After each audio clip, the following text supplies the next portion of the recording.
आज हम बात करेंगे एक ऐसे सेलिब्रिटी के बारे में जिसको गुजरे हुए 10 साल हो गए हैं, लेकिन आज भी हर साल उनकी एल्बम से 140 मिलियन डॉलर की कमाई होती है। अब तक तो आप लोग गैस कर ही चुके होंगे कि मैं किसके बारे में बात कर रही हूँ। जी हाँ, मैं बात कर रही हूँ the king of pop Michael Jackson के बारे में, जिसने अपने गाने और डांसिंग से सबके दिलों में राज किया। माइकल जैक्सन वो सेलिब्रिटी थे जिनको देखने के लिए पूरी दुनिया पागल रहती थी कि उनका कॉन्सर्ट अनाउंस होते ही कुछ घंटों बाद सारी की सारी टिकट बिक जाती थी। एमजे का पूरा नाम माइकल जोसेफ जैक्सन था। एमजे का जन्म 29 अगस्त 1985 में अमेरिका के इंडियाना में हुआ था। उनके पिता जोसेफ वॉल्टर जैक्सन को म्यूजिक में काफ़ी दिलचस्पी थी, जिसके चलते वो एक लोकल बैंड फॉल्कन में गिटार बजाते थे, और उनकी माँ कैथरीन, उनको भी म्यूज़िक में काफ़ी दिलचस्पी थी, जिसके चलते वो अपने बच्चों को भी म्यूज़िक सिखाती थी। इसलिए एमजे को भी बचपन से म्यूज़िक में काफ़ी इंटरेस्ट आने लगा था।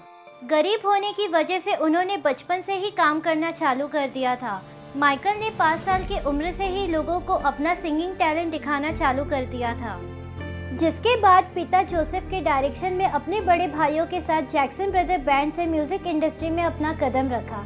उनके इस बैंड को लोगों ने काफ़ी पसंद किया था, जिसके बाद उनको बहुत से म्यूज़िक शोज़ में परफॉर्म करना पड़ता था। ऐसे ही करते करते उनको स्पॉन्सर, एडवर्टाइजमेंट मिलने लगा था, जिसकी वजह से माइकल का बचपन धीरे धीरे जाने लगा था। जब भी वो बच्चों के खेलने की आवाज़ सुना करते तो उन्हें बुरा लगता, क्योंकि वो भी बाकी दूसरे बच्चों की तरह खेलना चाहते थे, कूदना चाहते थे, मस्ती करना चाहते थे। अगर वो कभी काम करने से मना कर देते तो उनके पिता उनको बहुत मारा करते थे। उन्होंने ये बात एक इंटरव्यू में भी कही है। और माइकल के पिता हमेशा उनको उनकी ब्रॉड नाक की वजह से चिढ़ाया करते थे, बट माइकल के पास गॉड गिफ्टेड टैलेंट था, जिसकी वजह से वो इतनी छोटी सी उम्र में इतने फेमस बन गए थे। जिसके बाद उन्होंने जैक्सन 5 के साथ वर्ल्ड टूर करना भी चालू कर दिया था। ईयर 1979 में माइकल ने एपिक रिकॉर्ड के साथ मिलकर अपना solo album of the wall निकाला, जो कि काफ़ी ज़्यादा हिट रहा। और ईयर 1982 में माइकल ने अपना एक और सोलो एल्बम थ्रिलर निकाला, जिसके बाद मानो कि माइकल की लाइफ में सिर्फ मिरेकल ही मिरेकल होने लगा। और इस एल्बम की 66 मिलियन कॉपी सेल हुई, जिसके बाद इस एल्बम ने अब तक के सारे रिकॉर्ड तोड़ दिए। यहाँ तक कि आज भी किसी एल्बम की इतनी कॉपीज़ नहीं बिकी जितनी थ्रिलर की बिकी थी। और इस एल्बम के बाद लोग एमजे को बहुत सारे नामों से बुलाने लगे, जैसे MJ, king of pop, moon walker और बहुत सारे। और ईयर 1982 में एक टेलीविज़न शो में माइकल ने अपना लेजेंडरी डांस मून वॉक किया, जिसके बाद माइकल की पॉपुलैरिटी इतनी बढ़ी जिसका आप अंदाज़ा भी नहीं लगा सकते। ये सब के चलते ही उनको एक अवार्ड शो में किंग ऑफ पॉप का खिताब भी मिला। और कुछ टाइम बाद लॉस एंजलिस में माइकल ने घर खरीदा, जिसमें उन्होंने अम्यूज़मेंट पार्क और जू बनाया, और वो हर एक चीज़ बनवाई जिससे वो बचपन में खेलना चाहते थे। बट कुछ टाइम बाद ये सब फीका पड़ने लगा, जब ईयर 1994 में माइकल के ऊपर एक बच्चे ने सेक्सुअल अब्यूज़ का इल्ज़ाम लगाया। हालांकि उसको लेके कोई सबूत मिले नहीं, बट ये सब के चलने की वजह से माइकल डिप्रेशन में जाने लगे थे। और फिर उस ईयर ही 1994 में माइकल ने फेमस सिंगर एल्विस प्रेस्ली की बेटी लीसा प्रेस्ली से शादी कर ली, लेकिन ये शादी ज़्यादा चली नहीं, और 1996 में उन्होंने एक दूसरे से डिवोर्स ले लिया। और इसके कुछ महीने बाद ही एमजे ने अपनी नर्स डेबी रोज से शादी कर ली, जिससे उनको 2 बच्चे हुए, प्रिंस माइकल जैक्सन जूनियर और पेरिस माइकल कैथरीन। हालांकि ये शादी भी ज़्यादा चली नहीं और 1999 में उनका डिवोर्स हो गया, बट कस्टडी माइकल के पास ही रही। ईयर 2003 में माइकल फिर से डिप्रेशन में चले गए थे, जब उन पर दूसरी बार चाइल्ड सेक्सुअल अब्यूज़ का इल्ज़ाम लगा, और इस बार केस काफ़ी लंबा भी चला था। बट पुलिस को कोई भी एविडेंस ना मिलने की वजह से जूरी ने माइकल को सभी इल्ज़ामों से बाइज्जत बरी कर दिया था। और फिर ईयर 2009 में माइकल ने अपना last concert this is it announce किया, जिसके 15 शोज़ होने वाले थे, और लास्ट शो लंदन में होने वाला था। और उन्होंने ये भी कहा था कि ये कॉन्सर्ट उनका आखिरी कॉन्सर्ट होगा, जिसके बाद वो कभी भी लाइव परफॉर्म नहीं करेंगे। और ये कॉन्सर्ट 13 जुलाई 2009 में शुरू होने वाला था, लेकिन उससे पहले कि वो परफॉर्म कर पाते, 25 जून 2009 को एमजे का निधन हो गया। और ऐसे ही माइकल ने अपने फैंस को अलविदा कह दिया।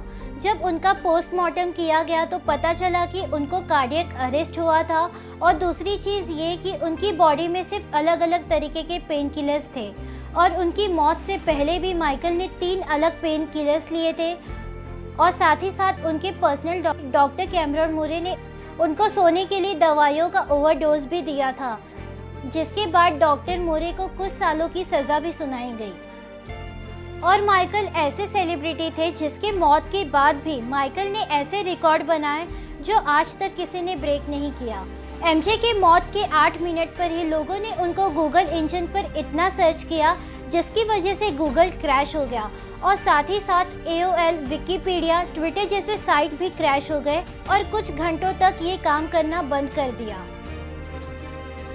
और यही नहीं, 7 जुलाई 2009 को लॉस एंजलिस के स्टेपल सेंटर में लाइव स्ट्रीम मेमोरियल रखा गया, जिसमें 70,500 फ्री टिकट फैंस को लॉटरी से इशू करवाया गया, और इस लाइव स्ट्रीम को पूरे वर्ल्ड में 100 करोड़ लोगों ने देखा, जिसके बाद ये लाइव स्ट्रीम हिस्ट्री में सबसे ज़्यादा देखे जाने वाला स्ट्रीमिंग बन गया।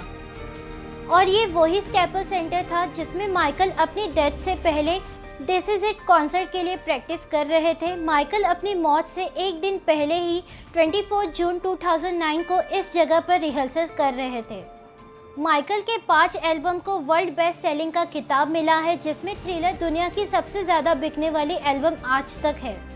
और माइकल को अब तक 124 अवार्ड्स मिल चुके हैं, जिसमें से 15 Grammy award, 26 American music award, और साथ ही साथ उन्हें बॉलीवुड की तरफ से भी अवार्ड मिल चुके हैं, और उन्होंने 39 गिनीज वर्ल्ड रिकॉर्ड भी अपने नाम दर्ज करवा लिया है।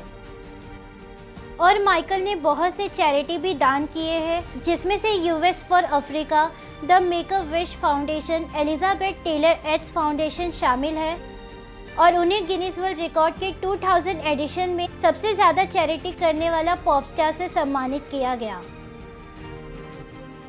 और एक बार एक पेप्सी ऐड के दौरान माइकल के बालों में बुरी तरीके से आग लग गई थी, जिसके बाद पेप्सी कंपनी ने $1.5 पे किया था, जो माइकल ने सारे पैसे चैरिटी में दान कर दिए थे। और एक बार फिर प्रैक्टिस के दौरान माइकल की नाक टूट गई थी, जिसकी वजह से उनको सांस लेने में प्रॉब्लम होती थी, इसलिए उन्होंने फर्स्ट टाइम अपने नाक की सर्जरी करवाई। माइकल ने अपने फेमस वीडियो क्रिमिनल में एक ऐसा डांस स्टेप किया अपने एंटी ग्रेविटी शूज से कि जिसके बाद माइकल ने फिजिक्स के सारे फॉर्मूले को ही गलत साबित कर दिया। तो ये थी king of pop Michael Jackson की कहानी। अगर आपको वीडियो पसंद आए तो लाइक करिए और शेयर करिए।